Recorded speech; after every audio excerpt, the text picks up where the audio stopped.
Welcome to true 9 news. Kadapa జిల్లా బ్రహ్మంగారి మఠం మండల కేంద్రంలో అంబేద్కర్ విగ్రహ కమిటీ ఆధ్వర్యంలో ఆదివారం అంబేద్కర్ జయంతి వేడుకలు ఘనంగా నిర్వహించారు.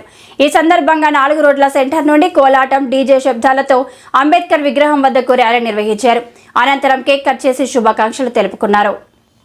ఈ సందర్భంగా డాక్టర్ సంపత్ కుమార్, సోమిరెడ్డిపల్లి పంచాయతీ కార్యదర్శి ప్రభాకర్ రావు, టీచర్ గురువయ్య, ప్రిన్సిపల్ చంద్రశేఖర్, సునీల్ మాట్లాడుతూ విశ్వరత్న, ప్రపంచ మేధావిగా కీర్తి ప్రతిష్టలు పొందుతున్న భారతరత్న, భారత రాజ్యాంగ నిర్మాత డాక్టర్ బిఆర్ అంబేద్కర్ జయంతిని వరల్డ్ ఈక్వాలిటీ నాలెడ్జ్ డేగా 2021లోని కెనడా ప్రావిన్స్ ఆఫ్ బ్రిటిష్ కొలంబియాగా 54 కామన్వెల్త్ దేశాల అధిపతిగా ఉన్న కెనడా రాణి ఎలిజబెత్ II ప్రకటించిందన్నారు. అంబేద్కర్ గ్లోబల్ ఐకాన్ అని భావితరాల వారు తప్పనిసరిగా అంబేద్కర్ను ఆదర్శవంతంగా తీసుకోవాలని, అంబేద్కర్ జయంతిని వరల్డ్ నాలెడ్జ్ డేగా ప్రపంచంలో 150 దేశాలు జరుపుకుంటున్నాయని, ప్రపంచ గతిని మార్చిన 10 మందిలో భారతదేశం నుండి 4 ఎంపికైతే వారిలో మొదటిగా గౌతమ బుద్ధుడు, వర్తమాన మహా వీరుడు అశోక చక్రవర్తి డాక్టర్ బిఆర్ అంబేద్కర్ గుర్తింపు పొందాలని కొనియాడారు. ఈయన కేవలం ఎస్సీ, ఎస్టీ, బీసీ, బడుగు బలహీన వర్గాలకే కాకుండా అన్ని కులాల వారికి మేలు చేశారని, మహిళలకు ఓటు హక్కు కల్పించడంలో అప్పటి నాయకులతో గొడవలు పడి మరీ సాధించారన్నారు. ఇంతటి మహోన్నత వ్యక్తి ప్రపంచవ్యాప్తంగా కొనియాడుతున్న డాక్టర్ భీమ్రావ్ అంబేద్కర్ ఆశయాలను ప్రతి ఒక్కరూ గౌరవించాలని, ఆయన జయంతి కుల మతాలకు అతీతంగా జరుపుకోవాలని విన్నవించారు.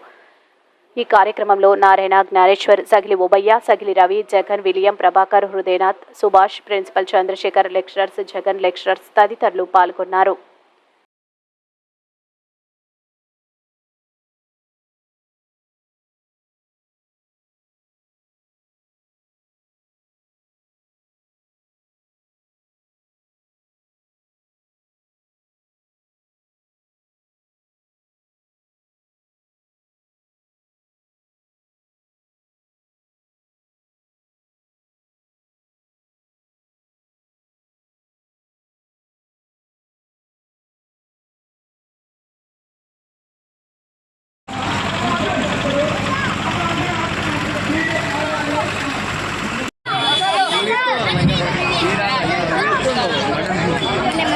అంబేద్కర్ గారు చెప్పిన 3 మాటలు ఏంటండి? అంబేద్కర్ గారు చదువు, సమీకరించు, పోరాడు. లేదా మరి మనము అన్నిటికన్నా ముఖ్య ఫస్ట్ ఏం చెప్పినాడు? చదవమని చెప్పినాడు. బాబు పిల్లలు, అంబేద్కర్ గారు ఒక చిన్న పేద కుటుంబంలో జన్మించి ఇంత గొప్పవాడు ఎట్లా అయినా అంటే కేవలం చదువు వల్లే. బాబు మీరు చదువు మాత్రం ఎటువంటి పరిస్థితులు నిర్లక్ష్యం చేయకండి. అదొక్కటి మిమ్మల్ని కాపాడేది. మీ దగ్గర ఆస్తి ఉంటే లాక్కుంటారు కానీ, లేకుంటే ఏదైనా వ్యాపారం చేస్తే అడ్డుకుంటారు కానీ, మీ దగ్గర చదువుకుంటే ఎవరు లాక్కోలేడు. అది ఎప్పటికీ మర్చిపోకూడదు మీరు ఆ విషయం. చదువు విషయం మీరు ఖచ్చితంగా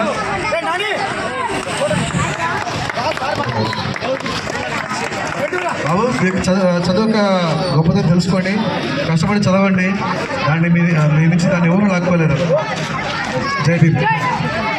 అంబేద్కర్ గారిది కాబట్టి ఆ చదువు అనేటటువంటి అంశానికి ఎంత ప్రాముఖ్యత ఉందో తన జీవితంలో, ఆయన నిజ జీవితంలో, తన జీవితంలో ఆయన చదివి, పోరాడి, సమీకరించి ఈ దేశానికి గొప్ప నేత కాగలిగాడు. మనందరికీ కూడా ఒక రాజ్యాంగ ప్రదాత కాగలిగాడు. అంటే ఆయన చదివిన చదువులు ఎటువంటివంటే ఇప్పటికీ కూడా 16 మాసానికి PhD డిగ్రీలు ఇప్పటికీ కూడా ఎవరు కూడా సాధించలేనటువంటి చదువులు, ప్రపంచంలోనే ఏ ఒక్కడూ సాధించలేనటువంటి చదువులు చదివినటువంటి గొప్ప మహాశయుడు డాక్టర్ బిఆర్ అంబేద్కర్, ప్రపంచ మేధావి. ఇప్పటికి కూడా లండన్ యూనివర్సిటీలో ఆయన ప్రతిమను గేటు మొదట్లోనే పెట్టుకొని ఉన్నారు. రెండవది, ప్రపంచంలోని ఈ 20-21వ శతాబ్దంలో ఉన్నటువంటి ప్రపంచ మేధావులను మరి క్రోడీకరించి తీస్తే వారిలో ఇప్పటికీ కూడా నంబర్ 1 స్థానాన్ని ఆక్రమించినటువంటి వాడు డాక్టర్ బిఆర్ అంబేద్కర్. 1891 మరి ఏప్రిల్ 14న మధ్యప్రదేశ్ లో పుట్టినటువంటి ఈయన విభజన కారణంగా మళ్ళీ ఉత్తరప్రదేశ్ లోకి రావడం జరిగింది. రత్నగిరి జిల్లాలో మహాల్ అనేటటువంటి ఒక కమ్యూనిటీలో పుట్టినటువంటి చిన్న చూపు చూడగలిగారు. ఆనాటి సమాజంతో చిన్న చూపుకు గురయ్యి మరి పాఠశాల విద్యను కూడా సక్రమంగా 10 మందిలో కూర్చొని అభ్యసించలేని దశలో బడి బయటనే, పాఠశాల గది తలుపుల బయటనే కూర్చొని ఉన్నత కుటుంబాల వారితో కూడి చదవలేక అలాంటి క్షోభను అనుభవించాడు. ఆ చిన్న దశలోనే, బాల్యంలోనే, మనలాంటి చిన్నపిల్లల దశలోనే అంత అర్థవంతాన్ని చవి చూసి ఆయన ఆనాడే ప్రతినిపూడాడంట, నేను ఈ దేశంలో అంటరానితనాన్ని లేకుండా చేస్తాను, ప్రతి ఒక్కరిని కూడా ఏకముఖంగా ఒకే పాఠశాల గదిలో కూర్చునేటట్టు చేస్తానన్నటువంటి ఒక సదుద్దేశంతో రాజ్యాంగాన్ని, ఈ దేశానికి దిశ నిర్దేశం చేసేటటువంటి రాజ్యాంగాన్ని మరి ఆయన 2 సంవత్సరాల 11 నెలల 18 రోజులు శ్రమించి ఆయన కమిటీ అధ్యక్షతన మరి ప్రణాళిక రచనా సంఘం సభ్యుడిగా మరి ఈ దేశానికి బహుముఖ ప్రజ్ఞాశాలిగా అనేక జాతులకు, అనేక మతాలకు, అనేక కులాలకు అతీతంగా ఆ రాజ్యాంగాన్ని రూపొందించి మన భారతదేశానికి అందించినటువంటి ఘనత ఈనాటికి నేటికి ఎప్పటికీ కూడా డాక్టర్ బిఆర్ అంబేద్కర్ గారికి దక్కుతుందని ఈ సందర్భంగా తెలియజేసుకుంటూ, మరి ఓటు హక్కును కల్పించింది ప్రతి ఒక్కరికి, పండిత పామరులకు ప్రతి ఒక్కరికి కూడా స్త్రీ పురుష భేదం లేకుండా ప్రతి ఒక్కరికి కూడా ఓటు హక్కు కల్పించినటువంటి ఘనత కూడా ఆయనదే.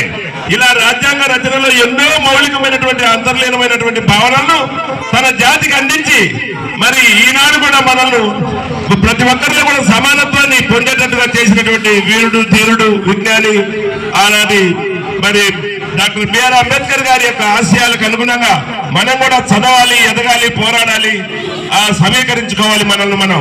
కాబట్టి ఇలాంటి దశలో అన్ని మరి బడుగు బలహీన వర్గాల వారందరూ కూడా మేల్కొని జాతిని పురోభివృద్ధిగా అంచుకొని చక్కగా చదివి భావితరాలలో మంచి ఉన్నతిని సాధిస్తామని, ఎందరో బిఆర్ అంబేద్కర్ లాంటి విద్యార్థులు మీరు బహుముఖ ప్రజ్ఞగా ఎదగాలని ఆశిస్తూ ఈ అవకాశం ఇచ్చిన ఈ యొక్క కార్యనిర్వాహకులకు మరొకసారి ధన్యవాదాలు తెలుపుకుంటూ జై భీమ్.